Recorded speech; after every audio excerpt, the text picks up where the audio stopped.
ನಮಸ್ಕಾರ ಸ್ನೇಹಿತರೆ, ಶಿಕ್ಷಕರ ನೇಮಕಾತಿ ಸಂಬಂಧಿತ ಪರೀಕ್ಷೆಗಳಿಗೆ ತಯಾರಿ ಮಾಡಿಕೊಳ್ಳುತ್ತಿರುವ ಎಲ್ಲ ಅಭ್ಯರ್ಥಿಗಳಿಗೆ ಸ್ವಾಗತ.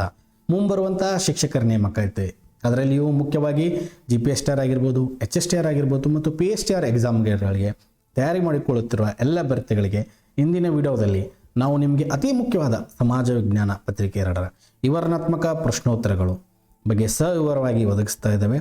ಅದರಲ್ಲಿಯೂ ಮುಖ್ಯವಾಗಿ 10ನೇ ತರಗತಿಯ ಸಮಾಜ ವಿಜ್ಞಾನದ ರಾಜ್ಯಶಾಸ್ತ್ರ ವಿಭಾಗದ ಅಧ್ಯಾಯ 2 ಭಾರತಕ್ಕಿರುವ ಸವಾಲುಗಳು ಹಾಗೂ ಅವುಗಳ ಪರಿಹಾರ ಉಪಾಯಗಳು ಪಾಠದ 2ನೇ ಭಾಗವನ್ನು ಪಾಠಕ್ಕೆ ಸಂಬಂಧಿಸಿದಂಥ ಮುಖ್ಯವಾದ ಮತ್ತು ಆಳವಾದ ಪ್ರಶ್ನೋತ್ತರಗಳ ಬಗ್ಗೆ ಚರ್ಚಿಸ್ತಾ ಇದ್ದೇವೆ. ಈ ಪ್ರಶ್ನೆಗಳು ಮುಂಬರುವಂಥ GPSTR ಸಮಾಜ ವಿಜ್ಞಾನ ಪತ್ರಿಕೆ 2ರಲ್ಲಿ ಕೇಳುವ ಸಂಭವನೀಯತೆ ಹೆಚ್ಚಿದೆ. ಸೊ ಯಾವುದೇ ಪ್ರಶ್ನೆಗಳನ್ನು ಸ್ಕಿಪ್ ಮಾಡದೆ ವಿಡಿಯೋನ ಸಂಪೂರ್ಣವಾಗಿ ನೋಡಿ. ಅದಕ್ಕೂ ಮುಂಚೆ ಯಾರೆಲ್ಲ ನಮ್ಮ ಚಾನಲ್ಗೆ ಹೊಸದಾಗಿ ಬಂದಿದ್ದೀರಾ ಚಾನಲನ್ನು ಸಬ್ಸ್ಕ್ರೈಬ್ ಮಾಡ್ಕೊಳ್ಳಿ ಮತ್ತು ಬೆಲ್ ಐಕಾನ್ನ ಒತ್ತಿ. ಹಾಗಾದರೆ ತಡ ಮಾಡದೆ ಇಂದಿನ ವಿಡಿಯೋವನ್ನು ಪ್ರಾರಂಭಿಸೋಣ.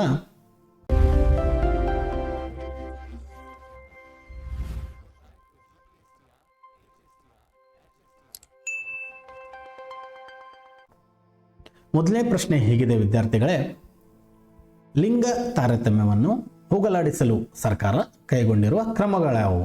ಮೋಸ್ಟ್ ಇಂಪಾರ್ಟೆಂಟ್ ಪ್ರಶ್ನೆ ವಿದ್ಯಾರ್ಥಿಗಳೇ. ನಿಮ್ಮ ಕೀ ಪಾಯಿಂಟ್ಸ್ಗಳನ್ನು ಸಹ ಕಮೆಂಟ್ ಬಾಕ್ಸಲ್ಲಿ ತಿಳಿಸಿ.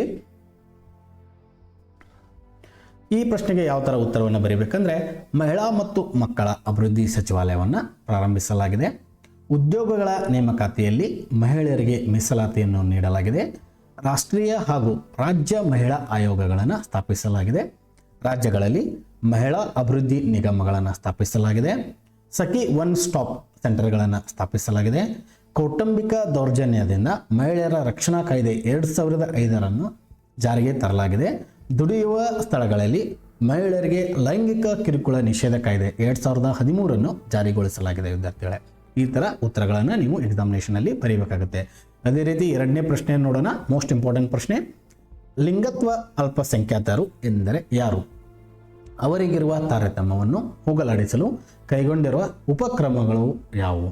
ಇದು 4 ಮಾರ್ಕ್ಸ್ ಕ್ವಶನ್ ವಿದ್ಯಾರ್ಥಿಗಳ. ಇಲ್ಲಿ 2 ಪ್ರಶ್ನೆಗಳನ್ನು ಮಿಕ್ಸ್ ಮಾಡಿ ಒಂದು ಮೀನಿಂಗ್ ಕೇಳಿದರೆ, ಒಂದು ಕ್ರಮಗಳನ್ನು ಕೇಳಿದರೆ, ಈ ಪ್ರಶ್ನೆಗೆ ಯಾವ ಥರ ನೀವು ಉತ್ತರವನ್ನು ಬರೀಬೇಕಂದ್ರೆ, ದೈಹಿಕವಾಗಿ, ಮಾನಸಿಕವಾಗಿ ಮತ್ತು ಜನಾಂಗದ ವಿರುದ್ಧ ಭಾವನೆಯುಳ್ಳ ಸಮುದಾಯದ ವ್ಯಕ್ತಿಗಳನ್ನು ಲಿಂಗತ್ವ ಅಲ್ಪಸಂಖ್ಯಾತರು ಎಂದು ಕರೆಯಲಾಗುತ್ತೆ.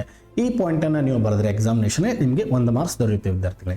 ಅದೇ ರೀತಿ ಉಪಕ್ರಮಗಳನ್ನು, ಪರಿಹಾರ ಕ್ರಮಗಳನ್ನು ಬರೀಬೇಕಂದ್ರೆ, ಭಾರತ ಸರ್ಕಾರವು ಲಿಂಗತ್ವ ಅಲ್ಪಸಂಖ್ಯಾತ ವ್ಯಕ್ತಿಗಳ ಹಕ್ಕುಗಳ ಸಂರಕ್ಷಣಾ ಕಾಯ್ದೆ 2019 ಜಾರಿಗೆ ತಂದಿದೆ. ಸಮಗ್ರ ಪುನರ್ವಸತಿ ಎಂಬ ಯೋಜನೆಯನ್ನು ಜಾರಿಗೊಳಿಸಲಾಗಿದೆ. ಲಿಂಗತ್ವ ಅಲ್ಪಸಂಖ್ಯಾತ ವ್ಯಕ್ತಿಗಳ ರಾಷ್ಟ್ರೀಯ ಪರಿಷತ್ತನ್ನು ಸಹ ರಚಿಸಲಾಗಿದೆ. ಗರಿಮಾ ಗೃಹ ಎಂಬ ಹೆಸರಿನ ಆಶ್ರಯ ಮನೆಗಳನ್ನು ನಿರ್ಮಿಸಿ ಕೊಡಲಾಗುತ್ತಿದೆ. ಕರ್ನಾಟಕ ಸರ್ಕಾರವು ಲಿಂಗತ್ವ ಅಲ್ಪಸಂಖ್ಯಾತರ ರಾಜ್ಯ ನೀತಿ 2017 ಜಾರಿಗೆ ತರಲಾಗಿದೆ. ಶಿಕ್ಷಣ ಪಡೆಯುವ, ಸರ್ಕಾರಿ ಉದ್ಯೋಗಕ್ಕೆ ಸೇರುವ ಹಾಗೂ ಚುನಾವಣೆಗಳಲ್ಲಿ ಸ್ಪರ್ಧಿಸುವ ಅವಕಾಶಗಳನ್ನು ನೀಡಲಾಗಿದೆ.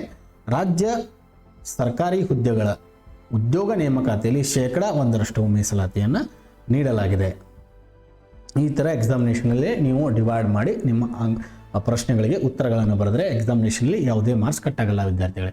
ಅದೇ ರೀತಿ ಮುಂದಿನ ಪ್ರಶ್ನೆಯನ್ನು ನೋಡೋಣ. 3ನೇ ಪ್ರಶ್ನೆ, ಆರ್ಥಿಕ ಅಸಮಾನತೆಯ ನಿವಾರಣೆಗೆ ಇರುವ ಮಾರ್ಗಗಳ್ಯಾವುವು ಅಂತ ಕೇಳಿದರೆ ಮೋಸ್ಟ್ ಇಂಪಾರ್ಟೆಂಟ್ ಪ್ರಶ್ನೆ. ಈ ಪ್ರಶ್ನೆಗೆ ಯಾವ ಥರ ಉತ್ತರವನ್ನು ಬರೀಬೇಕಂದ್ರೆ, ಉತ್ತಮ ಆರ್ಥಿಕ ಸುಧಾರಣೆಗಳು, ಬಂಡವಾಳ ಶಾಹಿತ್ವದ ನಿರ್ಮೂಲನೆ, ಯೋಜನಾಬದ್ಧ ಹಣಕಾಸಿನ ನಿರ್ವಹಣೆ, ಉತ್ತಮ ಭೂ ಸುಧಾರಣಾ ನೀತಿಗಳು, ಪ್ರಗತಿಪರ ತೆರಿಗೆ ಪದ್ಧತಿ, ಕಾರ್ಮಿಕರ ಪರ ಧೋರಣೆಗಳು, ಸಣ್ಣ ಮತ್ತು ಗೃಹ ಕೈಗಾರಿಕೆಗಳ ಉತ್ತೇಜನೆ, ಸಾಮಾಜಿಕ ಭದ್ರತೆಯ ಕಾರ್ಯಕ್ರಮಗಳು, ಬೃಹತ್ ಮತ್ತು ಏಕಸ್ವಾಮ್ಯ ಉದ್ಯಮಗಳ ನಿಯಂತ್ರಣ.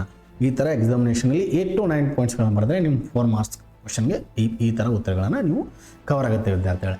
ಅದೇ ರೀತಿ ಮುಂದಿನ ಪ್ರಶ್ನೆಯನ್ನು ನೋಡೋಣ. ಮೋಸ್ಟ್ ಇಂಪಾರ್ಟೆಂಟ್ ಪ್ರಶ್ನೆ, 4ನೇ ಪ್ರಶ್ನೆ, ಜನಸಂಖ್ಯಾ ಸ್ಫೋಟವು ಹಲವಾರು ಸಮಸ್ಯೆಗಳ ಉಗಮಕ್ಕೆ ಹೇಗೆ ಕಾರಣವಾಗಿದೆ ಅಥವಾ ಜನಸಂಖ್ಯೆ ಹೆಚ್ಚಳದ ದುಷ್ಪರಿಣಾಮಗಳು ಯಾವುವು ಅಂತ ಕೇಳಿದರೆ, ಈ ಪ್ರಶ್ನೆಗೆ ಯಾವ ಥರ ಉತ್ತರವನ್ನು ಬರೀಬೇಕಂದ್ರೆ, ಅನಕ್ಷರತೆ, ನಿರುದ್ಯೋಗ, ಆರೋಗ್ಯ ಸಮಸ್ಯೆ, ಬಡತನ, ವಸತಿ ಸಮಸ್ಯೆ, ಕುಡಿಯುವ ನೀರಿನ ಸಮಸ್ಯೆ. ಈ ಥರ ಎಕ್ಸಾಮ್ನಲ್ಲಿ ನೀವು ಇಂಪಾರ್ಟೆಂಟ್ ಪಾಯಿಂಟ್ಸ್ಗಳನ್ನು ಬರೀಬೇಕಾಗುತ್ತೆ ವಿದ್ಯಾರ್ಥಿಗಳೇ. ಅದೇ ರೀತಿ ಮುಂದಿನ ಪ್ರಶ್ನೆಯನ್ನು ನೋಡೋಣ. 5ನೇ ಪ್ರಶ್ನೆ, ಜನಸಂಖ್ಯಾ ಸ್ಫೋಟದಿಂದ ಉಂಟಾಗುವ ಸಮಸ್ಯೆಗಳನ್ನು ಪರಿಹರಿಸುವ ಮಾರ್ಗಗಳು ಯಾವುವು ಅಂತ ಕೇಳಿದ್ರೆ 3 ಮಾರ್ಕ್ಸ್ ಕ್ವಶನ್ ಇರ್ಬೋದು ವಿದ್ಯಾರ್ಥಿಗಳೇ. ಈ ಪ್ರಶ್ನೆ ಯಾವ ಥರ ಉತ್ತರವನ್ನು ಬರೀಬೇಕಂದ್ರೆ, ಅಕ್ಷರ ಪ್ರಸರಣ ಮಾಡುವುದು, ಕೃಷಿ ಅಭಿವೃದ್ಧಿಗೊಳಿಸುವುದು, ತಾಂತ್ರಿಕ ಶಿಕ್ಷಣ, ಕೈಗಾರಿಕಾ ಅಭಿವೃದ್ಧಿ, ಸಣ್ಣ ಮತ್ತು ಗುಡಿ ಕೈಗಾರಿಕೆಗಳ ಅಭಿವೃದ್ಧಿ, ಗ್ರಾಮೀಣ ಪ್ರದೇಶದಲ್ಲಿ ಉದ್ಯೋಗ ಅವಕಾಶಗಳ ಸೃಷ್ಟಿ. ಈ ಥರ ನೀವು 6 ರಿಂದ 7 ಪಾಯಿಂಟ್ಗಳು ಬರೆದ್ರೆ ನಿಮಗೆ 3 ಮಾರ್ಕ್ಸ್ ಕ್ವಶನ್ ಕವರ್ ಆಗುತ್ತೆ ವಿದ್ಯಾರ್ಥಿಗಳೇ. ಅದೇ ರೀತಿ ಮುಂದಿನ ಪ್ರಶ್ನೆ ನೋಡೋಣ. 6ನೇ ಪ್ರಶ್ನೆ, ಬಡತನ ನಿವಾರಣೆಗಾಗಿ ಜಾರಿಗೊಳಿಸಿರುವ ಕಾರ್ಯಕ್ರಮಗಳನ್ನು ಪಟ್ಟಿ ಮಾಡಿರಿ. ಮೋಸ್ಟ್ ಇಂಪಾರ್ಟೆಂಟ್ ಪ್ರಶ್ನೆ ವಿದ್ಯಾರ್ಥಿಗಳೇ. ಈ ಪ್ರಶ್ನೆಗೆ ಯಾವ ಥರ ಉತ್ತರವನ್ನು ಬರೀಬೇಕಂದ್ರೆ, ಪಂಚವಾರ್ಷಿಕ ಯೋಜನೆಗಳು, ರಾಷ್ಟ್ರೀಯ ನಗರ ಜೀವನೋಪಾಯ ಅಭಿಯಾನ, ಪ್ರಧಾನಮಂತ್ರಿ ಗ್ರಾಮೋದಯ ಯೋಜನೆ, ರಾಷ್ಟ್ರೀಯ ಆಹಾರ ಭದ್ರತಾ ಕಾಯ್ದೆ, ಪ್ರಧಾನಮಂತ್ರಿ ಗರೀಬ್ ಕಲ್ಯಾಣ್ ಯೋಜನೆ, ಮಹಾತ್ಮ ಗಾಂಧಿ ರಾಷ್ಟ್ರೀಯ ಗ್ರಾಮೀಣ ಉದ್ಯೋಗ ಖಾತ್ರಿ ಯೋಜನೆ, ರಾಷ್ಟ್ರೀಯ ಗ್ರಾಮೀಣ ಜೀವನೋಪಾಯ ಅಭಿಯಾನ. ಈ ಥರ ನೀವು ಉತ್ತರಗಳನ್ನು ಬರೀಬೇಕಾಗುತ್ತೆ ವಿದ್ಯಾರ್ಥಿಗಳೇ. ಅದೇ ರೀತಿ ಮುಂದಿನ ಪ್ರಶ್ನೆ ನೋಡೋಣ. 7ನೇ ಪ್ರಶ್ನೆ, ಲಾಭಕೋರತನಕ್ಕೆ ಕಾರಣಗಳು ಯಾವುವು? ನಿಮ್ಮ ಉತ್ತರಗಳನ್ನು ಸಹ ಕಮೆಂಟ್ ಬಾಕ್ಸಲ್ಲಿ ತಿಳಿಸಿ ವಿದ್ಯಾರ್ಥಿಗಳೇ. ಅದೇ ರೀತಿ ಈ ಪ್ರಶ್ನೆಗೆ ಯಾವ ರೀತಿ ಉತ್ತರವನ್ನು ಬರೀಬೇಕಂದ್ರೆ, ಕಳ್ಳ ವ್ಯಾಪಾರ, ಅಕ್ರಮ ದಾಸ್ತಾನು, ಏಕಸ್ವಾಮ್ಯ ವ್ಯವಸ್ಥೆ, ಬೆಲೆ ನಿಯಂತ್ರಣ ಇಲ್ಲದಿರುವಿಕೆ, ಬಹುರಾಷ್ಟ್ರೀಯ ಕಂಪನಿಗಳ ವ್ಯಾಪಕತೆ, ಅನಾರೋಗ್ಯಕರ ಮಾರುಕಟ್ಟೆ ನಿಯಮಗಳು. ಈ ಥರ ನೀವು 6 to 7 ಪಾಯಿಂಟ್ಸ್ಗಳನ್ನು ಬರೀಬೇಕಾಗುತ್ತೆ ವಿದ್ಯಾರ್ಥಿಗಳೇ. ಅದೇ ರೀತಿ ಮುಂದಿನ ಪ್ರಶ್ನೆ ನೋಡೋಣ. 8ನೇ ಪ್ರಶ್ನೆ, ಲಾಭಕೋರತನದಿಂದ ಅನೇಕ ದುಷ್ಪರಿಣಾಮಗಳಾಗುತ್ತವೆ, ಈ ಹೇಳಿಕೆಯನ್ನು ಸಮರ್ಥಿಸಿ ಅಂತ ಕೇಳ್ತಾರೆ. ಈ ಪ್ರಶ್ನೆಗೆ ಯಾವ ಥರ ಉತ್ತರವನ್ನು ಬರೀಬೇಕಂದ್ರೆ, ಆರ್ಥಿಕ ಅಸಮಾನತೆ ಹೆಚ್ಚಾಗುತ್ತದೆ, ಸಮಾಜದಲ್ಲಿ ಅಪರಾಧಗಳ ಏರಿಕೆಯಾಗುತ್ತದೆ, ಬೆಲೆ ಏರಿಕೆಗೆ ದಾರಿ ಮಾಡಿಕೊಡುತ್ತದೆ, ಹಣದುಬ್ಬರವು ಹೆಚ್ಚಳವಾಗುತ್ತದೆ, ಬಡತನ ಇನ್ನಷ್ಟು ಅಧಿಕ ಎನಿಸುತ್ತದೆ, ಕಪ್ಪು ಹಣದ ಸೃಷ್ಟಿಗೆ ದಾರಿ ಮಾಡಿಕೊಡುತ್ತದೆ, ಅನೈತಿಕ ವ್ಯಾಪಾರ ವಹಿವಾಟಿಗೆ ಪ್ರಚೋದನೆ ನೀಡುತ್ತದೆ, ಆದಾಯದ ಬಹುಪಾಲು ಶ್ರೀಮಂತ ವ್ಯಾಪಾರಿಗಳ ಕೈ ಸೇರುತ್ತದೆ. ಈ ಥರ ಉತ್ತರವನ್ನು ನೀವು ಬರೀಬೇಕಾಗುತ್ತೆ ವಿದ್ಯಾರ್ಥಿಗಳೇ. ಅದೇ ರೀತಿ ಮುಂದಿನ ಪ್ರಶ್ನೆ ನೋಡೋಣ. 9ನೇ ಪ್ರಶ್ನೆ, ಲಾಭಕೋರತನದ ನಿಯಂತ್ರಣ ಮಾರ್ಗಗಳನ್ನು ತಿಳಿಸಿರಿ. ಈ ಪ್ರಶ್ನೆಗೆ ಯಾವ ಥರ ಉತ್ತರವನ್ನು ಬರೀಬೇಕಂದ್ರೆ, ಬೆಲೆಗಳ ನಿಯಂತ್ರಣ, ಸರಿಯಾದ ತೆರಿಗೆ ಧೋರಣೆ, ಬೆಲೆ ಸೂಚ್ಯಾಂಕಗಳ ಪರಿಶೀಲನೆ, ದೇಶೀಯ ಮಾರುಕಟ್ಟೆಯಲ್ಲಿ ಸರಕುಗಳ ಪೂರೈಕೆ, ಸಹಕಾರಿ ಮಾರುಕಟ್ಟೆಗಳ ವಿಸ್ತರಣೆ. ಈ ಥರ ನೀವು 2 ಮಾರ್ಕ್ಸಿಗೆ ಕೇಳಿದರೆ ಉತ್ತರವನ್ನು ಬರೀಬೇಕಾಗುತ್ತೆ ವಿದ್ಯಾರ್ಥಿಗಳೇ. ಅದೇ ರೀತಿ ಕೊನೆ ಪ್ರಶ್ನೆ ನೋಡೋಣ. ಅಧ್ಯಾಯ 2ಕ್ಕೆ ಸಂಬಂಧಿಸಿದಂಥ ಕಳ್ಳ ಸಾಗಾಣಿಕೆ ನಿಯಂತ್ರಣಕ್ಕೆ ನಿಮ್ಮ ಸಲಹೆಗಳೇನು ಅಂತ ಕೇಳಿದ್ರೆ ಮೋಸ್ಟ್ ಇಂಪಾರ್ಟೆಂಟ್ ಪ್ರಶ್ನೆ ವಿದ್ಯಾರ್ಥಿಗಳೇ. ಈ ಪ್ರಶ್ನೆಗೆ ಯಾವ ಥರ ಉತ್ತರವನ್ನು ಬರೀಬೇಕಂದ್ರೆ, ಪರ್ಯಾಯ ದೇಶೀಯ ವಸ್ತುಗಳನ್ನು ಉತ್ಪಾದಿಸುವುದು, ಆರ್ಥಿಕ ಅಪರಾಧಕ್ಕೆ ಕಠಿಣ ಶಿಕ್ಷೆ ವಿಧಿಸುವುದು, ದೇಶೀಯ ಮಾರುಕಟ್ಟೆಯಲ್ಲಿ ಬೆಲೆಗಳನ್ನು ನಿಯಂತ್ರಿಸುವುದು, ಪರಸ್ಪರ ವ್ಯಾಪಾರ ಒಪ್ಪಂದ ಮಾಡಿಕೊಳ್ಳುವುದು, ಜನರಲ್ಲಿ ಅರಿವು ಮೂಡಿಸುವುದು, ಉತ್ತಮ ಆಮದು ರಫ್ತು ಧೋರಣೆಯನ್ನು ಅನುಸರಿಸುವುದು, ಕರಾವಳಿಯಲ್ಲಿ ಗಸ್ತು ಪಡೆಯನ್ನು ನಿಯೋಜಿಸುವುದು, ಕಳ್ಳ ಸಾಗಾಣಿಕೆ ವಸ್ತುಗಳನ್ನು ಬಹಿಷ್ಕರಿಸುವುದು. ವಿದ್ಯಾರ್ಥಿಗಳೇ, ಈ ಥರ ಉತ್ತರಗಳನ್ನು ನೀವು ಬರೀಬೇಕಾಗತ್ತೆ. ಇಂತಹ ಇಂಪಾರ್ಟೆಂಟ್ ಅಧ್ಯಾಯವಾರು ಮಾಡೆಲ್ ಕ್ವಶನ್ಗಳಾಗಿರ್ಬೋದು ಮತ್ತು ಡೈಲಿ MCQಗಳಿಗೆ ಮತ್ತು ನಿಮ್ಮೊಂದು ಪ್ರಿಪ್ರೇಷನ್ ಒಂದು ಒಳ್ಳೆಯ ರೀತಿಯಲ್ಲಿ ಮಾಡಬೇಕಾದ್ರೆ ಈಗಲೇ ಚಾನಲನ್ನು ಸಬ್ಸ್ಕ್ರೈಬ್ ಮಾಡ್ಕೊಳ್ಳಿ.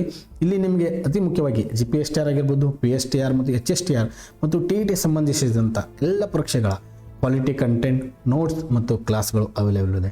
ನಿಮ್ಮ ಪ್ರಿಪ್ರೇಷನ್ ಒಂದು ಹೈ ಲೆವೆಲ್ ತೆಗೆದುಕೊಳ್ಳಲು ನಾವು ಬಯಸ್ತಾ ಇದ್ದೇವೆ. ಸೊ ಹಾಗೆ ನಿಮ್ಮ ಅನಿಸಿಕೆ ಅಭಿಪ್ರಾಯಗಳನ್ನು ಕಮೆಂಟ್ ಬಾಕ್ಸಲ್ಲಿ ತಿಳಿಸಿ ಮತ್ತು ವಿಡಿಯೋನ ಆದಷ್ಟು ಲೈಕ್ ಮಾಡಿ, ಶೇರ್ ಮಾಡಿ. ಮತ್ತೆ ಮುಂದಿನ ಅಧ್ಯಾಯದೊಂದಿಗೆ ನಾವು ನಿಮ್ಮ ಜೊತೆ ಸೇರಿಕೊಳ್ತೇವೆ. ನಮಸ್ಕಾರಗಳು.